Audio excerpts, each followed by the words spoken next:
Praise the Lord. கர்த்தருக்கு மகிமை உண்டாவதாக. இந்த நாளுக்கான தேவ வசனம் 31வது சங்கீதம் 15வது வசனத்தினுடைய முதல் பகுதி. என் காலங்கள் உமது கரத்தில் இருக்கிறது. தேவனுடைய கடிகாரம் என்கிற தலைப்பில் உங்களோடு கூட இன்றைக்கு நான் பகிர்ந்து கொள்கிறேன்.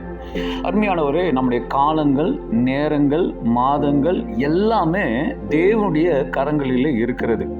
தேவனுடைய கடிகாரம் 3 காரியங்களினால அமைக்கப்பட்டு இருக்கிறது. முதலாவதாக, தேவனுடைய கடிகாரம் தேவ திட்டத்தோடு போடப்பட்டுள்ளது. யாத்ராகம புஸ்தகம் 12ஆம் அதிகாரம் 40-41வது வசனத்தை நீங்கள் வாசிக்கும் போது, இஸ்ரவேல் ஜனங்கள் 430 வருஷம் அடிமைகளாக இருந்தார்கள். ஆனால் என்றைக்கு அந்த 430 முடிகிறதோ அந்த நாளிலே தானே, அந்த நேரத்திலே தானே அவர்கள் புறப்படுகிறார்கள் என்று அந்த வேதத்தில் வாசிக்கிறோம். தேவ திட்டம் நிறைவேறும் போது தேவன் சரியான நேரத்தில் உங்கள் காரியங்களை நிறைவேற்றுவார். அருமையானவர்களே, உங்கள் மேலே தேவன் ஒரு திட்டத்தை வைத்திருக்கிறார். அந்த திட்டத்துக்கான நாளும் நேரமும் வந்துவிட்டால் யாரும் தடுக்க முடியாது. நிச்சயமாகவே கர்த்தர் உங்களை வெளியே கொண்டு வருவார். கர்த்தர் உங்களை ஆசீர்வதிப்பார்.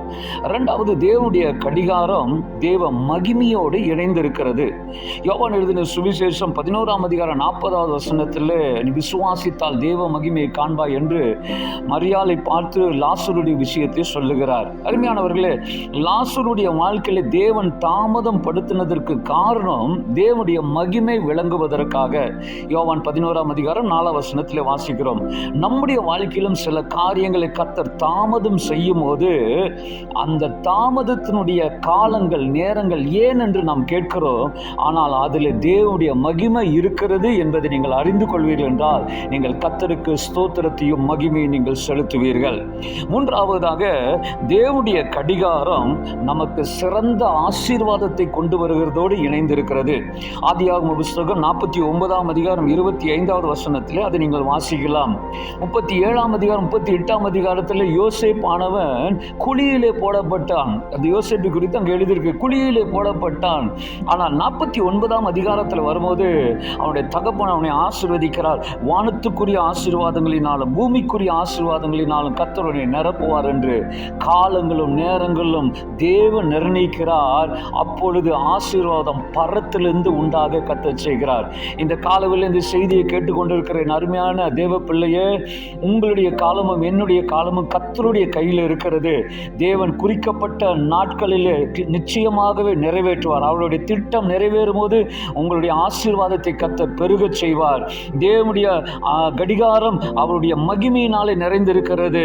நிச்சயமாகவே அவருடைய மகிமை விளங்கும்படியாக உங்கள் வாழ்க்கையில் செய்வார். எல்லாவற்றுக்கு மேலாக தேவனுடைய கடிகாரம் ஒரு சிறந்த ஆசீர்வாதத்தை கொண்டு வரும். இந்த ஆசீர்வாதம் உங்களை நிரப்பும் போது என்னுடைய காலங்கள் தேவனுடைய கையில தான் இருந்தது என்று நீங்கள் உணரும்படி செய்வார். இந்த நாளில் கர்த்தர் உங்களை உயர்த்துவாராக. எல்லா நிமிஷமும் நேரமும் கர்த்தருடைய மகிமைக்காக காணப்படுவதாக. கர்த்தர் உங்களை ஆசீர்வதிப்பாராக. God bless you.